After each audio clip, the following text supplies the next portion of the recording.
warahmatullahi wabarakatuh.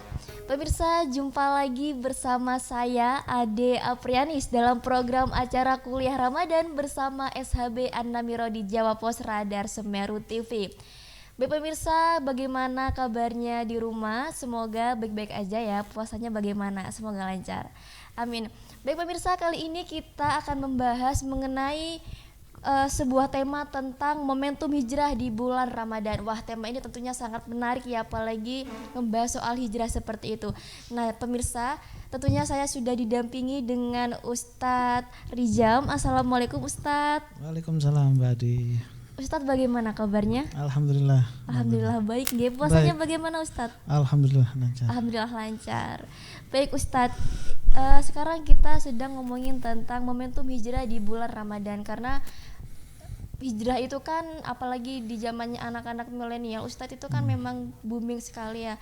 Dan hijrah itu bisa dikatakan kita berpindah ke melakukan hal yang lebih baik seperti itu Ustadz. Mungkin Ustadz bisa dijelaskan apa saja sih dasar-dasar orang itu ketika harus berhijrah seperti itu Ustadz? Baik, saya buka dulu. Bismillahirrahmanirrahim. Assalamualaikum warahmatullahi wabarakatuh. Waalaikumsalam. Terima kasih Mbak Adi dan para pemirsa Radar Semeru TV yang dirahmati Allah Subhanahu wa taala. Mudah-mudahan semua diberikan sehat ya. Amin. Ya, sehat insyaallah ya. Amin. Ya, gimana kabar semua pemirsa semua? Mudah-mudahan diberikan hati yang sehat, tidak hanya hati yang sehat, ya, dompet juga sehat. Amin. Nah, apalagi di bulan Ramadan Ustadz. Dompet sehat, ya, keluarga sehat, ya semualah. Tapi satu yang paling penting adalah hati kita sehat. Meskipun dompet nggak sehat ya, Hati harus tetap sehat harus Ustadz. tetap sehat. Ya, begitu, insya Allah. Alhamdulillah. Begini Mbak Adi, hijrah itu adalah ya berubah ya dari sebelumnya kurang baik menjadi baik, baik jadi lebih baik. Ya, itu dasar daripada hijrah.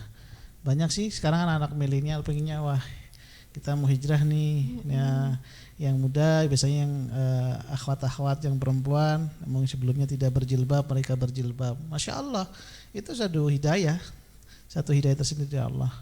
Mungkin dari anak-anak, ya, anak-anak mungkin anak-anak motor hijrah ya. Geng motor ya Ustadz ya. Geng motor. Iya banyak sih.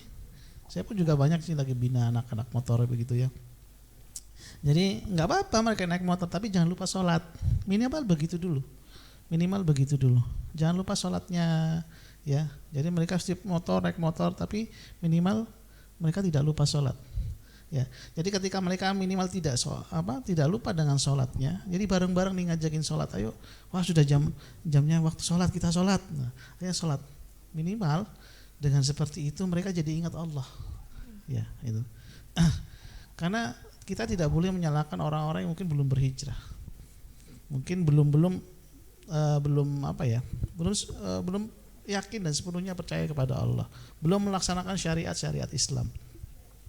Nah kita tidak boleh menyalahkan mereka dan tidak boleh melihat mereka dari sisi negatif, karena satu mereka mungkin tidak punya keilmuannya, tidak paham dan sebagainya, mungkin dari orang tua yang tidak mendidik dan sebagainya.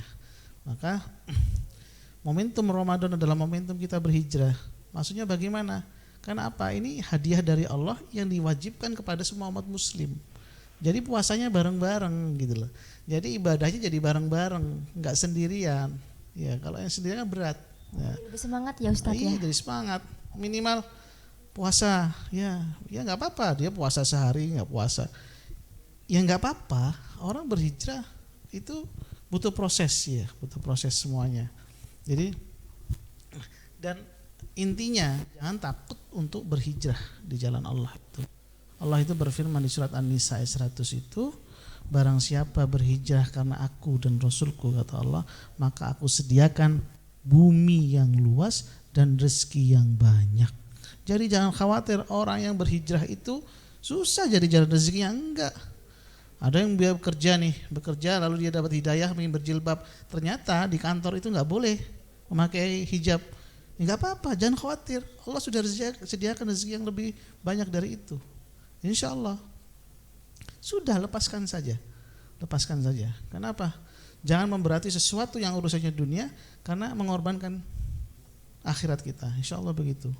Maka momentumnya adalah bisa bareng-bareng. Minimal mereka yang mungkin di bulan Ramadan mungkin ya tidak pernah sholat, ya minimal mereka datang sholat tarawih bareng-bareng dengan temannya, atau minimal mereka buka puasa bareng-bareng. Ya, meskipun mungkin bisa jadi puasanya tidak sempurna, atau mungkin karena hal-hal yang dilakukan itu jadi tidak sempurna. Ayo, itu adalah momentum buat buat seluruh jamaah-jamaah itu yang memang mereka dalam kondisi masih baru berhijrah. Dan saya udah kuat nih, misalnya ini ada ibu-ibu datang begitu ya, saya kan mu'alaf nih, saya baru hijrah, saya nggak kuat nih puasa. Ya coba Bu, bismillah, ayo bareng-bareng yuk. Nah, tugas kita apa sebagai teman? Ya menyemangati mereka. Ayo puasa bareng yuk. Semangat Bu, bisa duhur misalkan gitu. Aduh, udah kuat. Ayo bismillah yuk, kita nanti buka puasa bareng. Ayo apa? Diganti dengan apa misalkan. Ayo kita ngerjain apa yuk? Belanja yuk. Nanti masaknya ini bareng-bareng. Jadi tugas kita dari umat muslim, saudara kita, ya harus seperti itu. Seperti itu. Jadi ini momentum buat kita ngajakin kebaikan, dan momentum hijrah dari hati yang sebelumnya tidak sepenuhnya yakin kepada Allah jadi yakin kepada Allah. Seperti halnya waktu itu ketika Rasulullah diperintahkan hijrah oleh Allah dari Mekah ke Madinah, kan bergejolak. Bergejolak luar biasa para umat muslim waktu itu ketika diperintahkan untuk hijrah dari Mekah ke Madinah. Kenapa? Satu, harta mereka di sana. Kerjaan mereka sudah di Mekah, udah bangun rumah dan sebagainya. Tiba-tiba diperintahkan oleh Allah hijrah ke Madinah.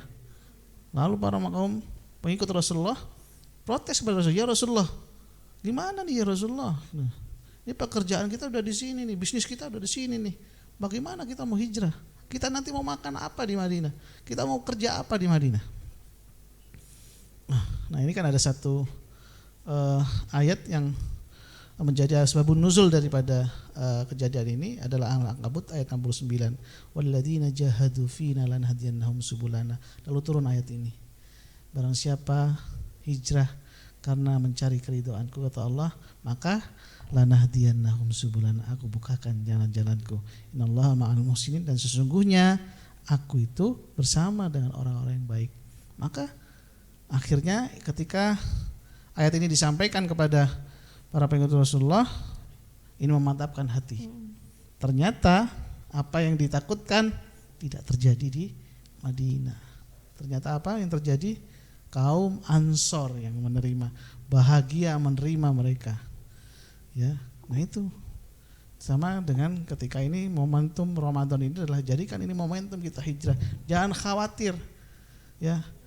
Seluruh jamaah pemirsa dimanapun Anda berada yang sudah niat berhijrah di jalan Allah, jangan khawatir, mantapkan hati. Ramadan di tempat kita untuk mujahadah. Ramadan ini jalan bagi kita untuk semakin taqarrub ya Allah, dekat sama Allah Ta'ala. Jadi jangan khawatir, insya Allah akan diberikan jalan kemudahan-kemudahan oleh Allah Subhanahu Wa Ta'ala. Yang dulunya mungkin tidak sholat, jadi sholat nih sekarang.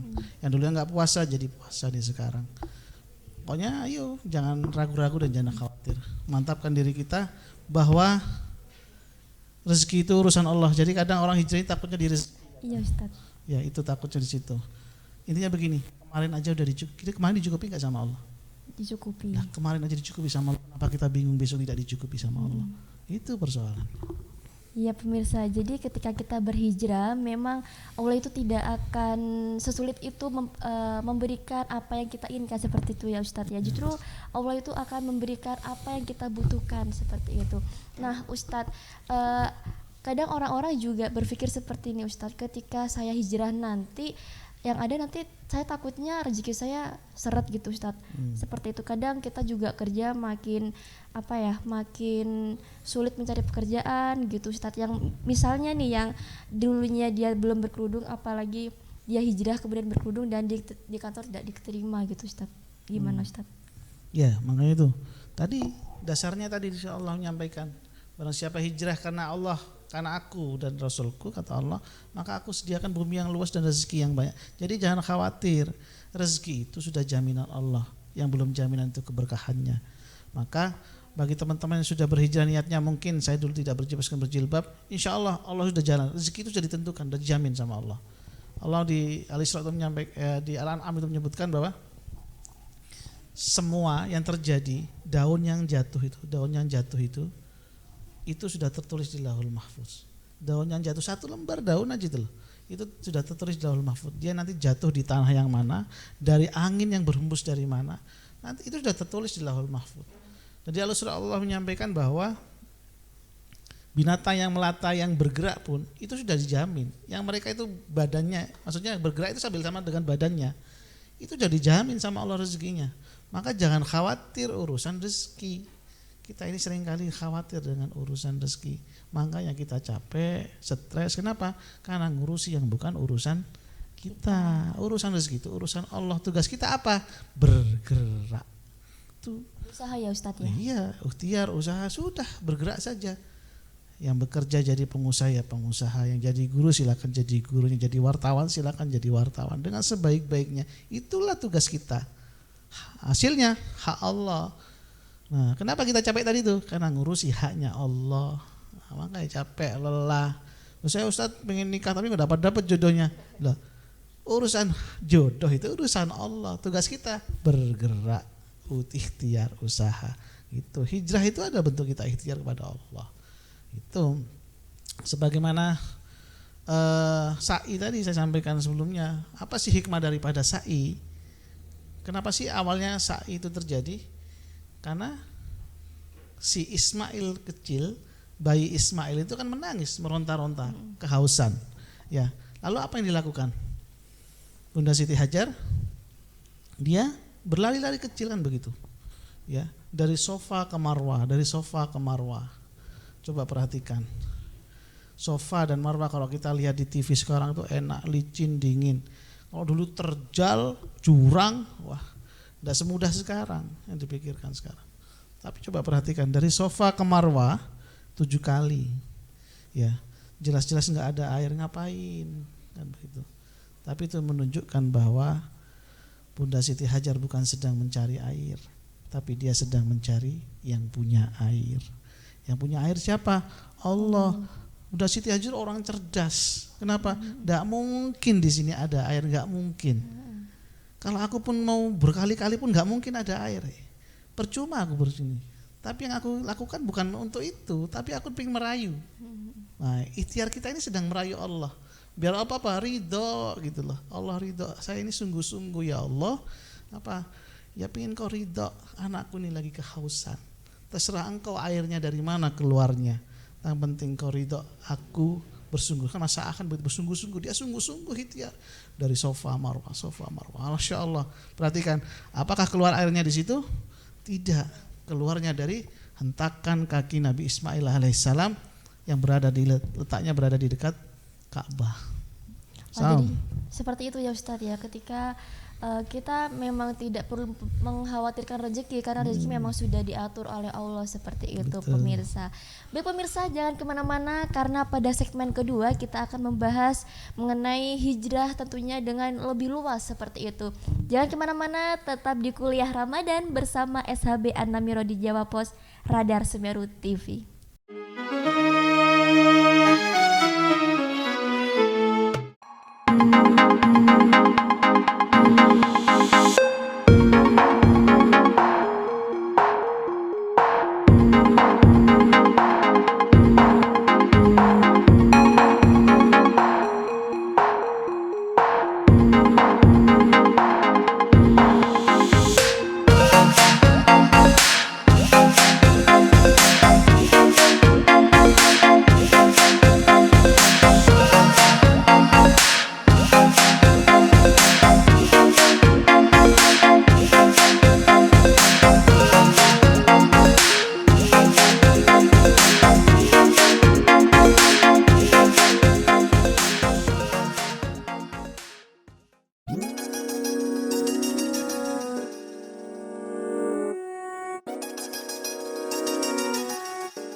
Setiap umat muslim di dunia pasti memiliki keinginan mengunjungi Baitullah dalam perjalanan haji atau umroh.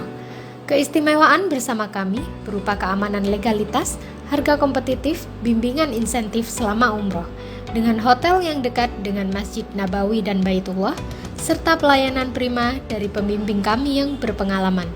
Mekanisme pendaftaran calon jamaah: pilih tanggal keberangkatan dan paket umroh atau haji yang diinginkan, mengisi formulir pendaftaran umroh atau haji, menyerahkan dokumen persyaratan paspor, pas foto 4x6 sebanyak 10 lembar, KTP, KK, surat nikah, dan akta asli. Mari umroh bersama SHB An-Namiro.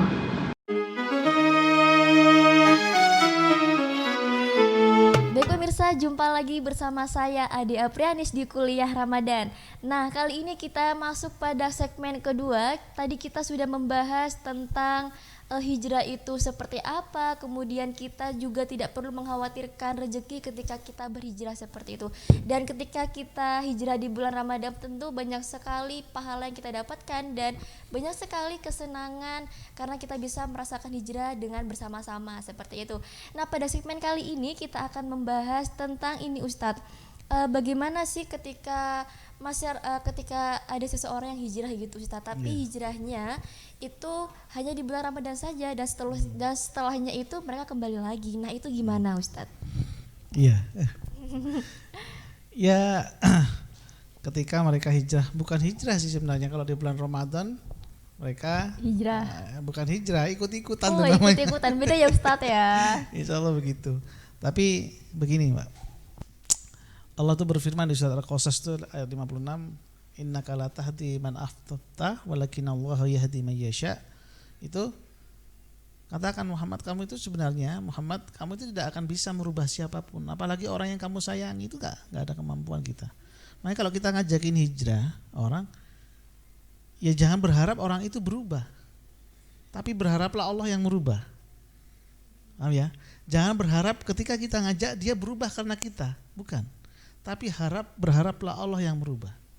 Nah, ketika kita setelah Ramadan nanti mereka nih, Masya Allah, orang-orang yang berhijrah di Ramadan ini, ternyata setelah Ramadan mereka masih seperti itu, ya tidak ada rasa kecewa kita. Kenapa? Karena kita tidak berharap dia berubah. Yang kita harapkan Allah yang merubah. Karena apa? Karena hak sepenuhnya hidayah itu adalah Allah. Rasulullah saja pingin sekali pamannya masuk Islam. Di akhir hidupnya tidak bisa masuk Islam. Itu Rasulullah. Nah, kita siapa? Ya. Nabi Ibrahim kepingin ayahnya, ya, ikut beliau, ya, masuk Islam. Apa yang terjadi?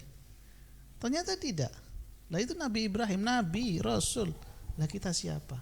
Maka kita tidak akan pernah punya kemampuan untuk bisa merubah siapapun. Tugas kita apa? Ya, tugas kita berikhtiar mengajak. Tahu nggak kisah Nabi Yunus alaihissalam?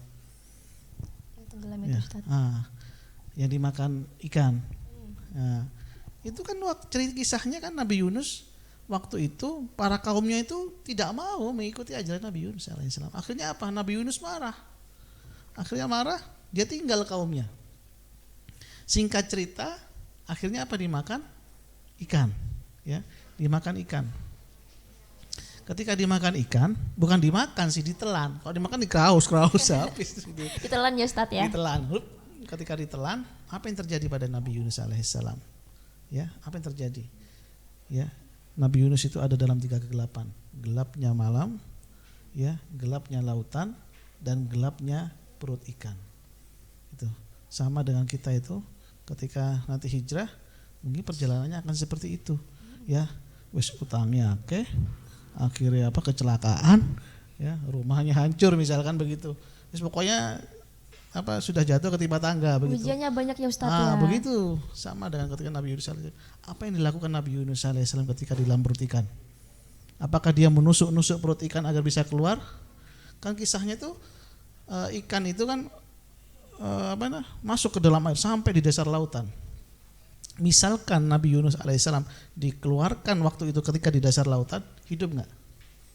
Mati Ustaz. Mati, karena masih dalam dasar lautan. Dan dia tidak malah menusuk-nusuk agar keluar. Lalu apa yang dilakukan Nabi Yunus alaihissalam? Nah, Nabi Yunus alaihissalam introspeksi diri, muhasabah diri. Lalu baca doa yang terkenal, la ilaha illa anta subhanaka inni kuntu minaz zalimin. Maka Nabi Yunus introspeksi diri, oh iya ya Allah, aku ini sudah zalim pada diriku sendiri. La ilaha illa anta, ya, tidak ada Tuhan selain Engkau ya Allah. Subhanallah, maha suci Engkau ya Allah. Dia mengagungkan Allah, dia tahu dia salah. Nah, itulah akhirnya apa yang terjadi? Nah, pelan-pelan ikan ini sampai ke daratan, pelan-pelan sampai di daratan baru dikeluarkan. Andaikan Yunus waktu itu dikeluarkan di dasar lautan, habis meninggal. Tapi itu apa menunjukkan sampai di daratan, ketika sampai di daratan apa yang terjadi?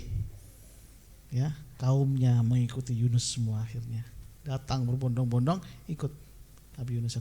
Ini menunjukkan bahwa ketika kita berhijrah jangan khawatir. Ketika kita ditimpa oleh kegelapan begitu banyaknya, mungkin satu, Allah ingin kita muhasabah diri.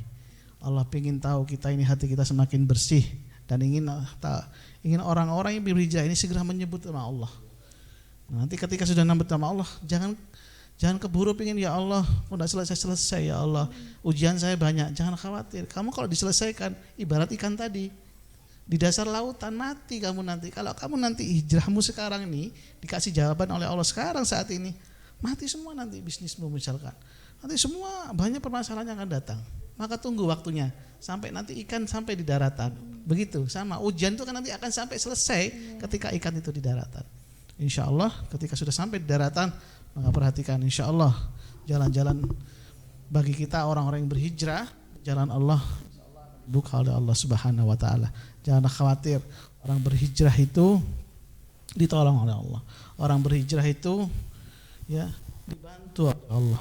Disediakan rezekinya. Ya. Dan intinya begitu sih, orang-orang berhijrah jangan takut untuk berhijrah. Apalagi jalan Allah. Wa huwa ma'akum aina ma kuntum. Allah ini bersama kita. Maka ketika Allah bersama kita, enggak mungkin Allah enggak tolong.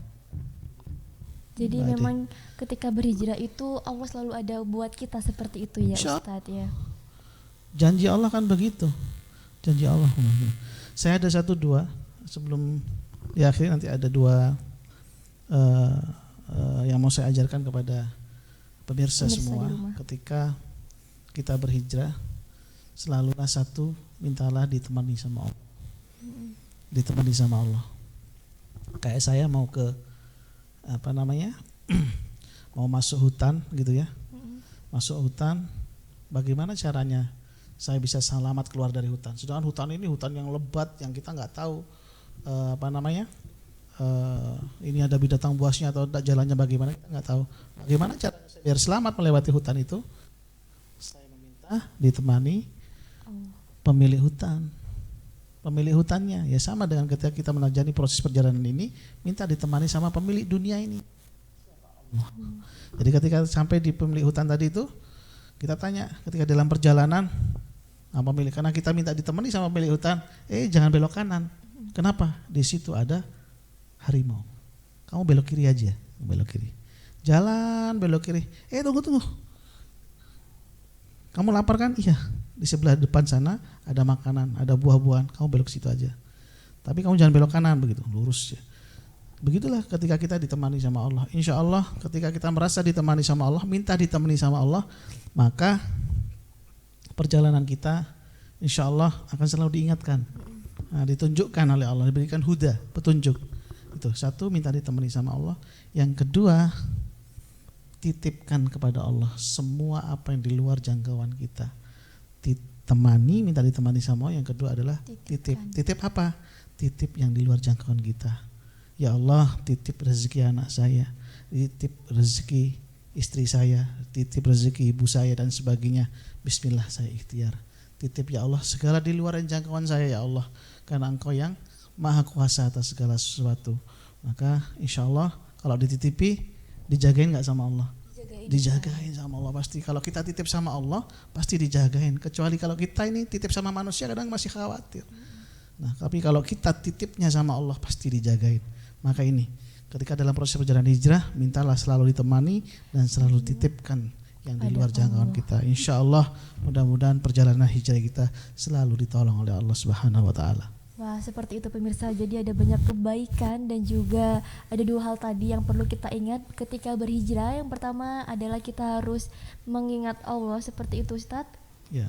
Yang kedua dan juga menitipkannya kepada Allah seperti itu. Nah Ustadz, sebetulnya bagaimana sih hijrah yang sungguh-sungguh kepada Allah Ustadz? Ya, hijrah yang bersungguh-sungguh kepada Allah ya niatkan saja bahwa kita ini ingin kembali ke Allah, back to Allah. Apa-apa sedikit semua karena Allah, bukan karena yang lain. Semua yang saya lakukan karena Allah. Ketika kita nanti niatnya karena Allah, jadi ibadah semuanya.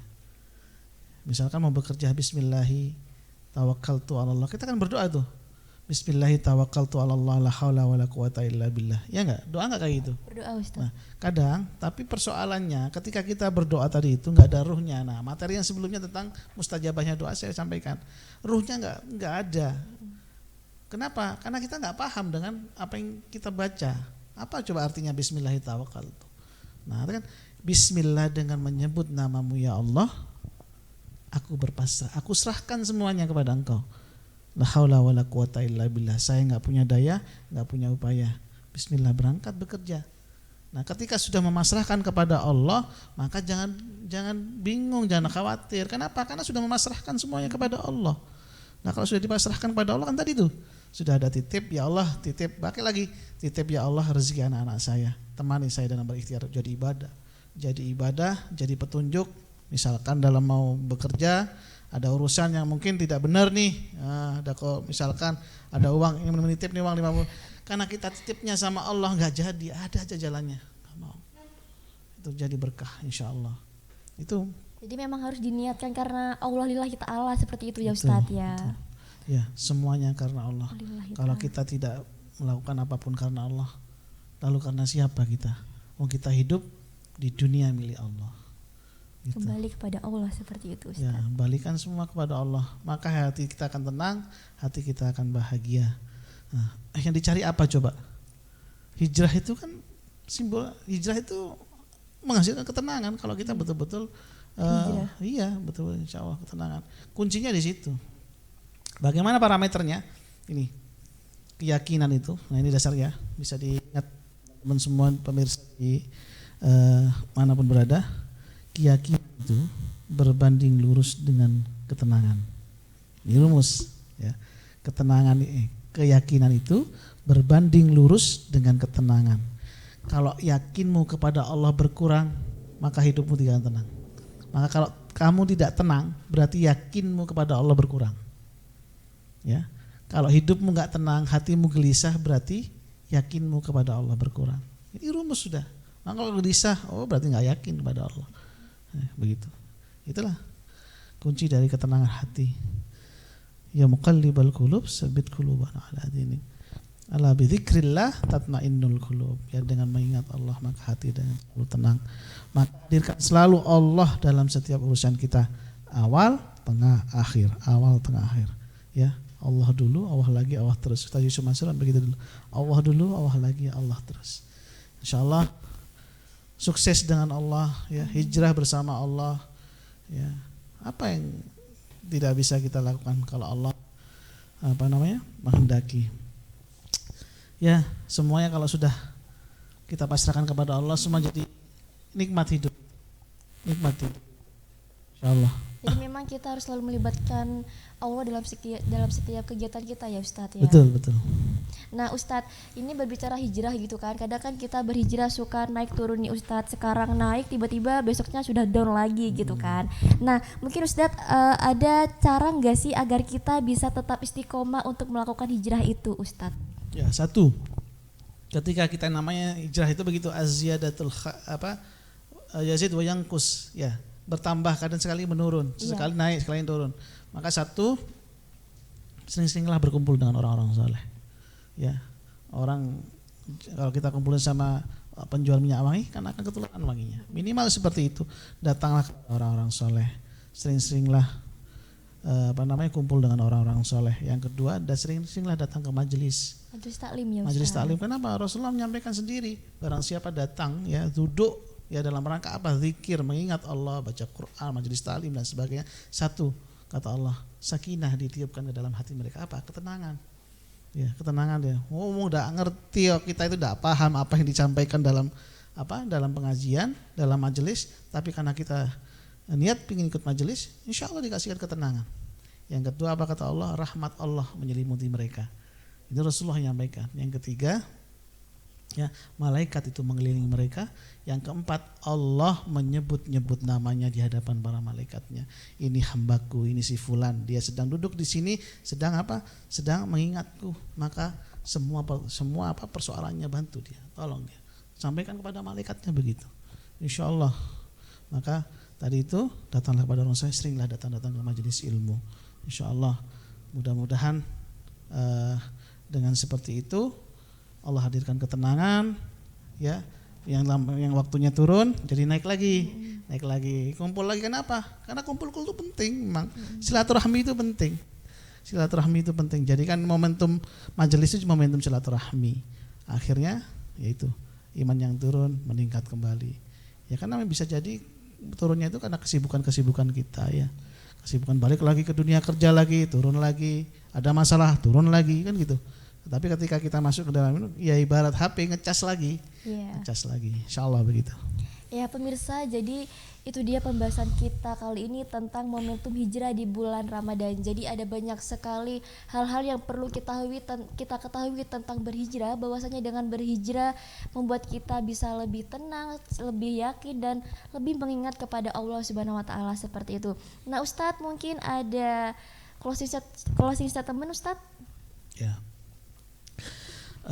Terakhir saya sampaikan kepada pemirsa dimanapun Anda berada, jangan ragu-ragu dan jangan khawatir ketika Anda berhijrah di jalan Allah. Itu tadi Allah sudah menyampaikan dan menjanjikan. Allah itu enggak mungkin ingkar janji. Barang siapa berhijrah di jalan Allah, karena aku dan Rasulku, kata Allah, aku sediakan bumi yang luas dan rezeki yang banyak. Jadi jangan khawatir urusan rezeki, insya Allah dicukupi. Pasrahkan semua kepada Allah, maka rumusnya akan ada yang namanya wa may yattaqillaha yaj'al lahu makhraja wa yarzuqhu min haitsu la yahtasib. Barang siapa mempasrahkan semua kepada Allah, insyaallah Allah akan hadirkan rezeki dari yang tidak sangka-sangka. Yang terakhir adalah wa may yatawakkal 'alallah fahuwa hasbuh. Insyaallah dicukupi. Amin. Ya, dicukupi kan penting punya mobil cukup, punya rumah cukup, kan begitu. Ya, insya Allah begitu, Mbak. Ya, baik, terima kasih pemirsa, terima kasih juga Ustadz Rijam atas waktunya. Baik pemirsa, sekian dulu perjumpaan kita kali ini di Kuliah Ramadan bersama SHB An-Namiro di Jawa Pos Radar Semeru TV. Dan buat pemirsa, kita juga mempunyai banyak kejutan. Jangan lupa ikuti kuis Ramadan yang akan diberikan oleh narasumber dengan menjawab pertanyaan dari kolom komentar Jawa Pos Radar Semeru TV. Terima kasih. Wassalamualaikum warahmatullahi wabarakatuh. Waalaikumsalam warahmatullahi wabarakatuh.